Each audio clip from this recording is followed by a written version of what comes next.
I watched the new neighbor pour a gallon of cooking oil onto the intersection at 3 a.m., and then he carefully buffed it until it was invisible to the naked eye.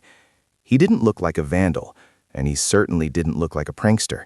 He looked like a man solving a difficult math equation. He was on his hands and knees, wearing gray coveralls that blended perfectly with the suburban twilight, using a microfiber cloth to spread the slick liquid into a perfect geometric rectangle right where the asphalt curves toward the stop sign. Most people sleep through the witching hour, but I don't. Sleep is a liability when you live in a neighborhood like Oak Creek. People think the suburbs are safe, boring little bubbles, but they're wrong. This is where people come to hide. This is where the cracks in the pavement get filled with secrets. I've lived at 422 Elm for 12 years, and I know the rhythm of this street better than I know my own heartbeat. I know that Mrs. Gable acts like she's a widow, but her husband parks his truck 3 blocks over every Tuesday night. I know the teenager at 428 is selling Adderall out of his mailbox. And I knew the moment Arthur Karras moved into 424 that he was dangerous. Karras was a nondescript man, maybe 60, maybe 70, balding, glasses, drove a beige sedan that was always washed but never waxed. He told the welcome wagon he was a retired actuary. It was a good cover. Actuaries deal in risk, in numbers, in the probability of death and disaster. But actuaries don't spend their first week of residency measuring the wind speed in their front yard with a handheld anemometer. I was watching from my upstairs study, the room with the blinds that are permanently angled down. It gives me a view of the entire cul-de-sac without exposing me. The night Karras oiled the road, I had my binoculars trained on him. He wasn't frantic, he was surgical. After he buffed the street, he stood up, checked his watch, a mechanical one I noticed, nothing digital that could be tracked, and looked up at the street lamp. The light was flickering. It had been flickering for 3 days. Karras had loosened the bulb with a telescoping pole 2 nights ago. I saw that too. At the time, I thought he was just annoyed by the light pollution. Now, seeing the oil patch directly underneath the strobe effect of the dying bulb, I realized the flickering wasn't about comfort, it was about distraction. He packed his cloth into a Ziploc bag, pocketed it, and walked back to his house. He didn't look around, he didn't check for witnesses.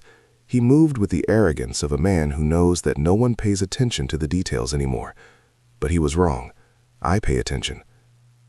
The next morning, the street looked normal. The sun came up, the sprinklers hissed to life at 6 a.m. sharp, and the commuter rush began. I sat on my porch with my coffee, waiting for a car to spin out. I expected a crash. I expected screeching tires. But nothing happened. Bob from 426 drove his SUV over the patch. The tires gripped. Sarah from 430 zipped by in her Mini Cooper. Nothing. The oil must have absorbed into the porous asphalt, or maybe the morning dew diluted it. I felt a strange pang of disappointment mixed with confusion. Had I hallucinated it? I went inside and checked the footage on my own security drive. No, there he was, 3:12 a.m. The pour, the buff, the exit. So why didn't the car slide? I spent the next 3 days tracking Karras like a hawk. He wasn't finished. The oil was just one layer of paint on a canvas I couldn't see yet. On Wednesday, he spent the afternoon pruning the large oak tree in his front yard. He wasn't gardening. He was on a ladder with a laser level, cutting a single heavy branch until it was hanging by a thread of bark. It was a massive limb, probably 300 pounds of dense wood, suspended directly over the sidewalk. From the ground, it looked sturdy. You couldn't see the cut unless you were at the same elevation. I saw it through the 50x zoom on my Nikon. Why leave a widowmaker hanging there? Was he trying to kill a jogger? Thursday was stranger. Karras went to the community mailbox cluster. He didn't check his mail. He took a small tube of superglue and applied a single drop to the keyhole of box number 4, the box belonging to the Millers, the young couple with the crying baby. He didn't seal it shut, he just gummed it up enough that the key would stick. I wrote it all down in my ledger. 1. Oil on the curve, failed/dormant. 2. Loosened street lamp, strobe effect. 3. Severed tree limb, potential kinetic energy. 4. Sabotaged mailbox, delay tactic. It was a Rube Goldberg machine. I just couldn't see the marble. I thought about calling the police. And say what? Officer, my neighbor is gardening aggressively and greasing the road. They'd laugh me off the line. Or worse, they'd come, find nothing illegal, and Karras would know he was compromised. No, I had to figure out the target. Friday morning, the atmosphere shifted. The air was heavy, the kind of low-pressure system that gives you a headache behind the eyes. The forecast called for heavy rain starting at 2 p.m. Karas was on his porch at 1 p.m. He wasn't hiding inside. He was sitting in a wicker chair, reading a newspaper. He looked calm. He was waiting. At 1:45 p.m., the wind picked up. The loose street lamp swayed, the flickering bulb buzzing like an angry hornet. The heavy branch on the oak tree groaned. At 2 p.m., the rain started. It wasn't a drizzle, it was a deluge. The gutters overflowed instantly, and that's when I remembered the oil. Oil floats on water. The oil he'd rubbed into the asphalt hadn't vanished. It had soaked into the pores, waiting for water to lift it back to the surface. The heavy rain was bringing the slick back up. The curve was now a skating rink, hidden under a sheet of gray water. I stood at my window, heart hammering. Who was coming? At 2:10 p.m., Mrs. Miller's car pulled up to the mailboxes. She was early. Usually she came at 5. She parked, ran through the rain to the cluster, and jammed her key into the lock. It stuck. Because of the glue. She jiggled it, frustrated, wasting time. 2:12 p.m. A delivery truck turned onto the street. Not UPS, not FedEx. It was an armored transport, a Brinks truck. That was rare. We don't have banks here. Why was a Brinks truck in a residential cul-de-sac? Then I remembered the rumors about the guy at the end of the block, Mr. Henderson. He ran a cash-heavy business. Landscaping, he claimed, but he had 0 equipment and 3 sports cars. He was moving money. The Brinks truck was heavy. It rumbled down the street, wipers thrashing against the storm. It approached the curve. At the same moment, Mrs. Miller finally ripped her key out of the stuck lock. She gave up on the mail and turned back to her car. The timing was tightening. The variables were locking into place. The Brinks truck hit the curve at 2:14 p.m. The driver tapped the brakes for the stop sign. The tires hit the water-displaced oil. The truck didn't stop. It didn't even slow down. The friction coefficient dropped to 0. The heavy vehicle slid sideways, a multi-ton sledgehammer gliding on ice. The driver overcorrected. The truck fishtailed, the rear end swinging wildly toward the sidewalk. Toward Karas's house. Toward the oak tree. The rear bumper of the armored truck slammed into the trunk of the oak tree with a bone-jarring crunch. The impact shook the ground. And then, gravity took over. The vibration traveled up the trunk. The massive limb that Karas had sawed through, the one hanging by a thread, snapped. It fell straight down. But it didn't hit the truck. The truck had already slid past. The limb fell onto the hood of a black sedan that had been trailing the Brinks truck, a car I hadn't noticed until right then. It was a follow car. Security? Or hijackers. The limb crushed the windshield of the black sedan instantly. The car swerved blindly, careening off the road, through Karas's manicured hedge, and smashed into the flickering street lamp. Sparks showered down into the rain. The street lamp pole, already loosened, toppled over. It fell across the road, blocking the exit for the Brinks truck, which had finally come to a halt facing the wrong way. Silence for a second. Then chaos. I watched, frozen. The driver of the black sedan didn't move. The tree limb had done its job. The Brinks guards were spilling out, guns drawn, shouting, confused. But Karas didn't flinch. He sat on his porch, sheltered from the rain, and turned the page of his newspaper. I realized then that this wasn't a robbery. The Brinks truck was just the cue ball.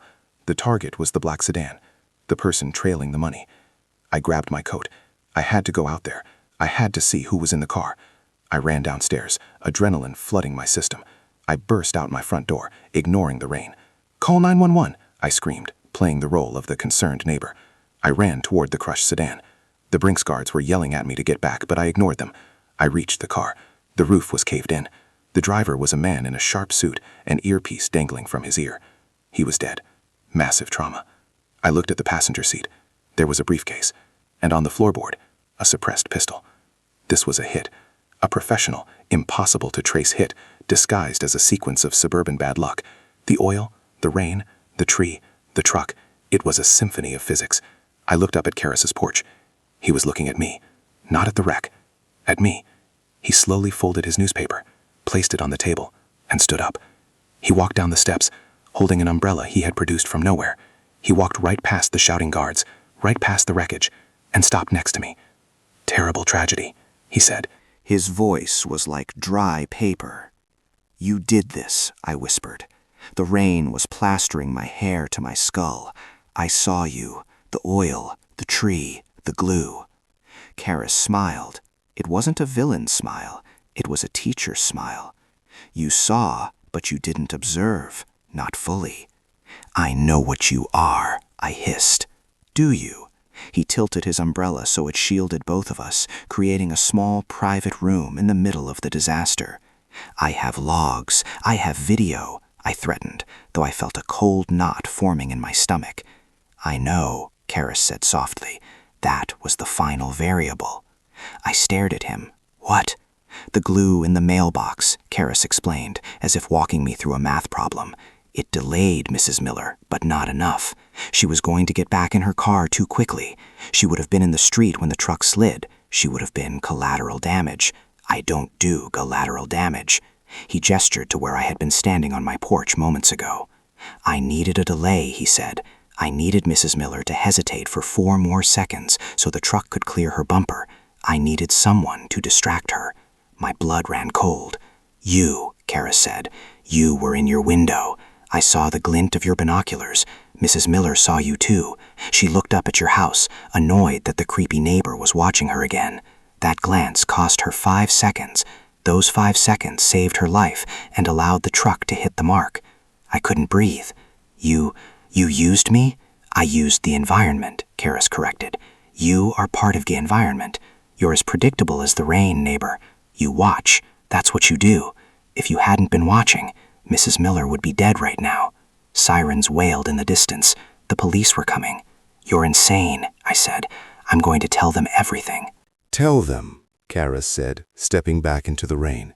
"Tell them I pruned my tree. Tell them I fixed a pothole. Tell them the rain made the road slick. It's weather, my friend. It's an act of God."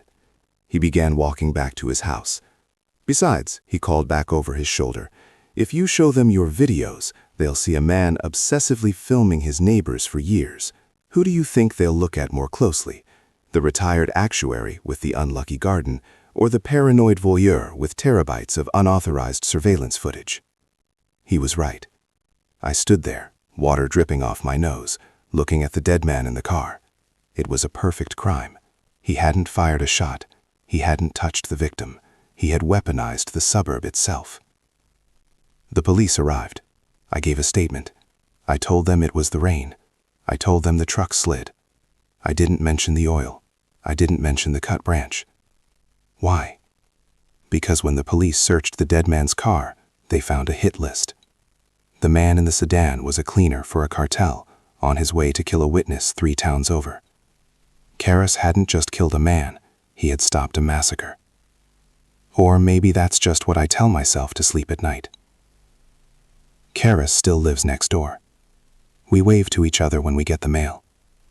He started working on his roof gutters recently. He's adjusting the angle of the downspouts, aiming them very specifically toward the sidewalk. I don't know who the next target is. But every time it rains, I make sure I stay inside. And I keep watching. Because if I stop watching, the equation changes. And I'm terrified that one day, I won't be the variable. I'll be the sum. I went back to my logs yesterday.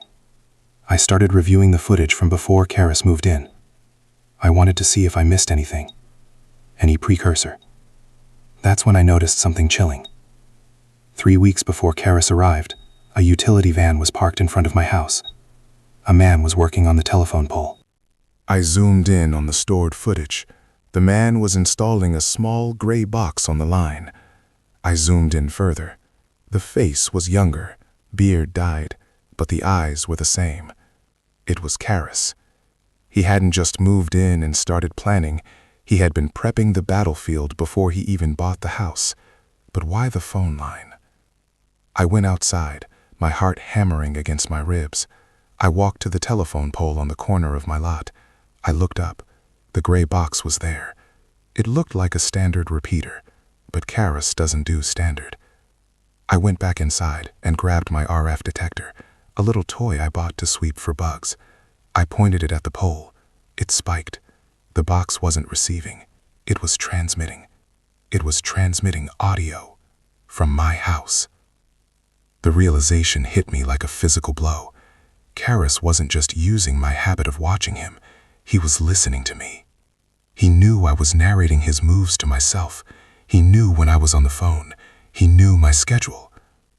"You are part of the environment," he had said. I wasn't the observer. I never was. I was the observed. I sat down in my study, away from the window. I thought about the accident again, the delay, the glance Mrs. Miller gave me. Karis knew I would be at the window because he heard me walk into the room. He heard me set up the tripod. He timed the truck based on my movements as much as the truck's. I am not the watcher. I am just another loose screw in his street lamp, another patch of oil on his road. Tonight I saw him in his backyard. He was digging a hole, just a small one, about the size of a shoebox, near the property line we share. He placed something inside, covered it up, and tamped down the earth. I want to go out there and dig it up. I want to know what it is, but I can't, because I know that my curiosity is part of his calculation. If I dig it up, I trip a wire. If I leave it, something else happens. He's trained me. He's trained me to sit here and do nothing but watch. The scariest part isn't that he's a killer, it's that he's bored.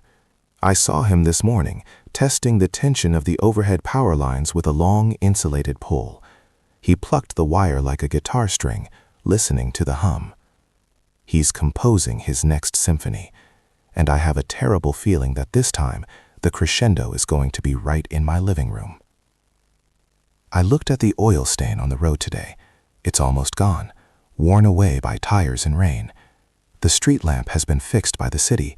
The tree branch was hauled away. The neighborhood is back to normal. Except for the birds.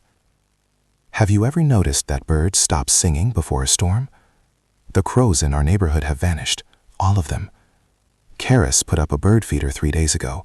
It's filled with a seed mix I've never seen. It has a faint chemical smell.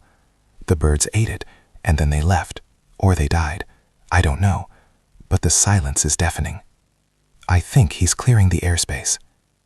I'm writing this down because I need a record, not a digital one. He can probably access that.